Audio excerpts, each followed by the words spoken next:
আসসালামু আলাইকুম রহমতুল্লাহি ওবরাকাতুহু। সম্মানিত দর্শক, বাংলাদেশ অতি সম্প্রতি মনে হচ্ছে পশ্চিমা দুনিয়ার যে সন্দেহ, পশ্চিমা দুনিয়ার যে অবিশ্বাস এবং তাদের যে একটা সাইকোলজিক্যাল প্রবলেম রয়েছে, ইসলাম ফোবিয়া, এর কবলে পড়তে যাচ্ছে। এবং এই বিষয়টি আমরা বাংলাদেশ যারা এই মুহূর্তে রাষ্ট্র পরিচালনা করছি, আমরা এটিকে ধর্তব্যের মধ্যে আনছি না। এবং এটির পরিণতি যে কতটা ভয়াবহ এবং ভয়ঙ্কর হতে পারে, এটি আমাদের দেশে যারা রাজনৈতিক দল রয়েছেন তারা এই মুহূর্তে অনেকেই কাউন্ট করছেন না। কাউন্ট না করে যে কর্মকাণ্ডগুলো আমরা চালাচ্ছি, এই কর্মকাণ্ডগুলো আগামীতে আমাদের জন্য বুমেরাং হবে।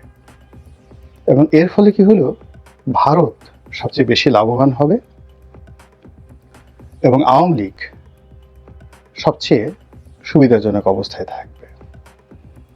এবং এই যে পশ্চিমাদের যে মানসিক ভীতি, ইসলাম ফোবিয়া, এবং সাম্প্রতিক সময় কতগুলো যে ঘটনা ঘটেছে আমেরিকার অভ্যন্তরে, মধ্যপ্রাচ্যে, এবং সেটির সঙ্গে সামঞ্জস্য রেখে বাংলাদেশে যে রাজনৈতিক যে কর্মকাণ্ডগুলো চলছে, এই তিনটি বিষয়কে যদি একই সমীকরণে দাঁড় করানো হয়, তাহলে বাংলাদেশে আমরা যারা সবাই সকলেই এক ধরনের বিপদের মধ্যে, মুসিবতের মধ্যে, মানব সৃষ্ট মুসিবতের মধ্যে আমরা পড়ে গেছি।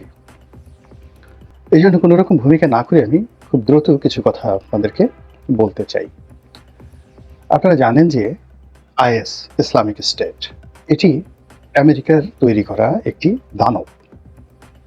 যেভাবে আল কায়েদা আমেরিকারই তৈরি করা একটি দানব ছিল, ওসামা বিন লাদেন তাদেরই তৈরি করা, তালেবান তাদেরই তৈরি করা।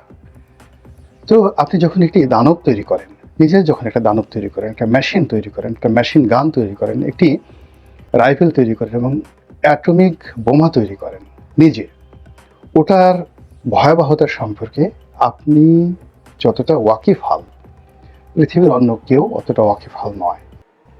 কাজেই ইসলামী যে জঙ্গিবাদ, টেরোরিজম, অর্থাৎ ইসলামকে হেয় করার জন্য, মুসলিম বিশ্বকে অশান্ত করার জন্য এবং মুসলিম কান্ট্রিগুলোকে অস্থিতিশীল করে সেখানকার যে রাজনীতি তার উপর প্রভাব বিস্তার করা এবং সে সকল দেশের ধন সম্পদ আরোহণ করা, এই কাজ করার জন্য যে দানব আপনি তৈরি করেন, সেই দানবের যে সফটওয়্যার, হার্ডওয়্যার, অর্থাৎ সেগুলোর মেশিনপত্র কতটা শক্তিশালী, এরা কি করে কি করতে পারে, এরা কি ধরনের চিন্তা করে, এদের আর্টিফিশিয়াল ইন্টেলিজেন্স কোন পর্যায়ে দানবের, সেটা ফ্রাঙ্ক আইনস্টাইনের দানব, সেই বিখ্যাত গল্পের মধ্যে আমরা জানতে পারি। তো কাজেই আমেরিকা তা যে সকল এজেন্ট তৈরি করে, র যে সকল এজেন্ট তৈরি করে, মোসাদ যে সকল এজেন্ট তৈরি করে, এমনকি বাংলাদেশের ডিজিএফআই, এনএসআই যে সকল এজেন্ট তৈরি করে, এ সকল এজেন্টদের ব্যাপারে ওই সংশ্লিষ্ট যারা তৈরি করে তারা সবচেয়ে বেশি সন্দিহান থাকে, ভয়ের মধ্যে থাকে। এর কারণ হলো, ধরুন একটি রাজনৈতিক দল কোন একজন ইউটিউবারকে মাসে $10,000 করে ঘুষ দেয়, মাসোহারা দেয়। তো কেন $10,000 দেয়? যে তুমি আমাদের পছন্দের যারা লোকজন আছে তাদেরকে হিরো বানাবে, আর আমাদের অপছন্দের যে লোকগুলো আছে তাদের চরিত্র ধ্বংস করবে। এবং এই কাজ করার জন্য ধরুন কোন একটা রাজনৈতিক দল সেই ইউটিউবারকে, বা ধরুন ইউটিউবারের পরিবর্তে গালকাটা কামাল একজন সন্ত্রাসীকে, বা ধরুন শেখ হাসিনার জামানাতে ধরুন একজন এরকম যারা গুম খুন করতেন এরকম একজন হারুন হন, এরকম একজন মেজর জিয়াউল হাসান হোক, যাদের সম্পর্কে বিস্তর অভিযোগ। তো এরা কতটা ভয়াবহ এবং ভয়ঙ্কর হতে পারে, এরা ওই যারা এই তাদেরকে নিয়োগ দেয় তারা খুব ভালো করে জানে যে আমরা এদেরকে দিয়ে যে অপকর্মগুলো করাচ্ছি, সেই অপকর্মগুলো 2 দিন পরে তারা জিম্মি করে আমাদের উপর সেটা প্রতিশোধ তারা নেবে। তো এই জন্য করে কি, এদেরকে ব্যবহার করে, সবাই ব্যবহার করার একটা সময় তাদেরকে আবার ডিফিউজ করে, তাদেরকে নিজেদের হাতে শেষ করে দেয়।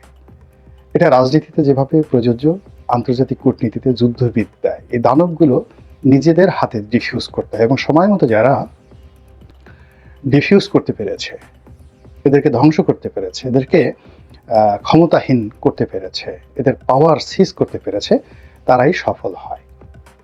এই যে পুতিনের যে ভাড়া করা ভাগনার বাহিনীর প্রধানকে পুতিন নিজে মেরে ফেললেন, তারপর আল কায়দার যে ওসামা বিন লাদেনকে মেরে ফেললো আমেরিকা, আবু বকর বাগদাদিকে মেরে ফেললো আইএসের প্রধানকে, সাদ্দামকে মেরে ফেললো, এরকম অসংখ্য ঘটনা। তো যা হোক, এই যে আইএসকে তারা তৈরি করলো যে কারণে, সেই কারণ শেষ হওয়ার পর আইএসকে তারা ভেঙে দিল, কিন্তু আইএস ভেঙে যায়নি। সেটি আফগানিস্তানে সে শক্তি বৃদ্ধি করেছে, সেটি মধ্যপ্রাচ্যে ইয়ামেনে গিয়ে শক্তি বৃদ্ধি করেছে, সেটির একটা অংশ ইরানের সাথে যোগ হয়েছে, এবং সেটির একটি অংশ ইরানের বিরুদ্ধে তারা যুদ্ধ করে সিরিয়ার ক্ষমতা দখল করে বসেছে। তো কাজে এই যে থিওরিটা বেসিক্যালি তারা এটিকে শেষ করতে পারেনি, এবং এর প্রেক্ষিতে অতি সম্প্রতি আমেরিকাতে যে ভয়াবহ সন্ত্রাসী হামলা হয়েছে এবং আইএস কর্তৃক, এই জন্য তাদের মধ্যে সেই আইএস ভীতি, ইসলাম ফোবিয়া এখন মারাত্মক আকার ধারণ করেছে। যেভাবে তালেবান ভীতি ছিল, মোল্লা ওমরকে শেষ করেছে, যেভাবে আল কায়দা ভীতি ছিল ওসামাকে শেষ করেছে, যেভাবে আইএস ভীতি ছিল শেষ করেছে, সেইগুলো আবার সুদে আসলে সবগুলো মিলে একত্র হয়ে এই ভয় আবার ট্রাম্পের মতো লোককে, মানে যাকে বলা হয়, বিভ্রান্ত করে ফেলবে। এই কারণ হলো এমনি এই ভদ্রলোক মাথা গরম, অস্থির চিত্ত, খুব দ্রুত সিদ্ধান্ত নেন। কাজেই তিনি যেখানে যেখানে এই সন্দেহটা করবেন, যাকে যাকে সেখানে সন্দেহের তালিকায় রাখবেন, তাদেরকে পুরো শেষ করে দেবেন। এটা হলো এই ট্রাম্প প্রশাসন এবং আমেরিকা প্রশাসনের প্রথম প্রায়োরিটি। এখন আসেন আইএসের কথা। আইএস একটা জঙ্গি দল, যেটি এখন বিচ্ছিন্নভাবে কোনো একক নেতৃত্ব নাই। এমনকি যারা সিরিয়াতে ক্ষমতা দখল করেছে তারা একসময় আইএসএ ছিল, কিন্তু এখন তারা আইএস নামে নিজেদেরকে পরিচয় দেয় না। কিন্তু তারপরও পশ্চিমারা মনে করছে এরা আইএস। আফগানিস্তানে তালেবানদের সঙ্গে আইএসের অনেক যুদ্ধ, নতুন যারা এখন ক্ষমতায়, কিন্তু ওরা মনে করছে, ওদের সাইকোলজিক্যাল মনে করছে এরা আইএস। তদ্রূপ বাংলাদেশে এখন এই যে বাংলাদেশে হঠাৎ করে ইসলামাইজেশন হচ্ছে, ওয়াজের ময়দানে লক্ষ লক্ষ মানুষ আসছে, এখানে জামাত ইসলামী, হেফাজত ইসলামী হঠাৎ করে তাদের তৎপরতা বৃদ্ধি পাচ্ছে। এদের কারোর সঙ্গে আইএসের সম্পর্ক নেই, কারোর সঙ্গে তালেবানের সম্পর্ক নেই। এরা এদের মতো রাজনীতি করছে বাংলাদেশের সংখ্যাগরিষ্ঠের, যাকে বলা হয় সমর্থন লাভের জন্য এরা কাজ করে যাচ্ছে, নাথিং মোর। তাদের মধ্যে ভারত বিরোধিতা যেটা আছে সেটি কেবলমাত্র জনগণের যে মন মানসিকতা ভারতের বিরুদ্ধে, এটাকে রাজনৈতিকভাবে ব্যবহার করে তারা তাদের রাজনৈতিক প্রতিপক্ষকে ঘায়েল করতে চাচ্ছে। মানুষের মধ্যে যে ধর্মবোধ আছে, ইসলাম প্রীতি আছে, আল্লাহ রাসূলের প্রতি তাদের যে অগাধ ভক্তি এবং শ্রদ্ধা আছে, এটাকে মার্কেটিং করে, ওয়ান সর্ট অফ মার্কেটিং। এই মার্কেটিংটাকে তারা ওয়াজের ময়দানে নিয়ে, মাহফিলে নিয়ে, বিভিন্ন সমাবেশে তারা কথায় কথা আল্লাহকে ব্যবহার করে, রাসূলকে ব্যবহার করে, মূলত নিজেদের যে রাজনীতি, সেই রাজনীতির ফয়দা তারা নিতে চাচ্ছেন। কিন্তু এর সঙ্গে কোনো অবস্থাতেই জঙ্গিবাদ জড়িত নয়। বাংলার মাটি কখনো জঙ্গিবাদ তৈরি করেনি। কিন্তু এখানে অবাক করার বিষয়টা হলো যে আমরা আমাদের এই বাংলাদেশের বাস্তবতা যেটা বুঝি, এটা আপনি কোনো অবস্থাতেই দিল্লিকে বোঝাতে পারবেন না। দিল্লিকে আপনি যতই বড় মনে করেন না কেন, আমি আমার কর্মজীবনে দিল্লির অনেক বড় বড় রাজনীতিবিদ, সামরিক কর্তা, কূটনীতিবিদ, এমনকি গোয়েন্দা কর্তাদের সঙ্গে 1-to-1 বসেছি, কথা বলেছি 2009 থেকে সেই দিন পর্যন্ত। মূল ব্যাপারটা হলো যে আমরা তাদেরকে অনেক বিষয়ে প্রাজ্ঞ মনে করি, অভিজ্ঞ মনে করি, কিন্তু দেখা গেল যে বিষয়ে তাদের দুর্বলতা রয়েছে, যেমন আওয়ামী লীগের ব্যাপারে তাদের দুর্বলতা রয়েছে, আমি বুঝাতে পারিনি তাদেরকে। আমি না, বাংলাদেশের অনেকে বুঝাতে পারেনি। একান্ত ঘরোয়া পরিবেশে খাওয়ার টেবিলে বসে আমরা অনেকে চেষ্টা করেছি বোঝানোর জন্য যে শেখ হাসিনাকে তারা যেভাবে সমর্থন দিচ্ছেন এটা রং। হাও বলেনি, নাও বলেনি, কিছুই বুঝেনি। আবার যাদের ব্যাপারে তাদের নেতিবাচক রয়েছে, যেমন বিএনপির ব্যাপারে, জামাতের ব্যাপারে, তারেক রহমান সাহেবের ব্যাপারে, এদের ব্যাপারে দিল্লির এবং আমেরিকার নেতিবাচক মনোভাব রয়েছে। আমরা অনেকে চেষ্টা করেছি ইতিবাচক করার জন্য, পারিনি। এটাই হলো বাস্তবতা। তো তদ্রূপ আমেরিকার এবং ইউরোপের যে ইসলাম ফোবিয়া রয়েছে, আয়ের সম্পর্কে যে ভয় রয়েছে, সেই ভয়টি এখন বাংলাদেশে ইসলামপন্থীদের যে মুভমেন্ট, এটি আওয়ামী লীগের চেয়ে বেশি, বিএনপির চেয়ে বেশি। অবস্থা দৃষ্টি মনে হচ্ছে তারাই ক্ষমতায় চলে আসবে, তারাই রাষ্ট্র পরিচালনা করবে। অবস্থা দৃষ্টি মনে হচ্ছে বর্তমান নির্দলীয় সরকার মূলত তারাই চালাচ্ছে। বাস্তবে কি সত্য মিথ্যা পরের ব্যাপার, বাট এটি অবস্থা দৃষ্টি মনে হচ্ছে। এবং এই মেসেজগুলো যখন পশ্চিমা দুনিয়ায় যাচ্ছে, তখন তাদের মধ্যে যে ইসলাম ফোবিয়া, এই আইএসের প্রতি মানে তাদের যে ভীতি, এবং আইএস বাংলাদেশে যদি ভর করে সেটি তাদের কি মারাত্মক পরিণতি হতে পারে, এই আতঙ্কে রীতিমতো পশ্চিমারা তটস্থ।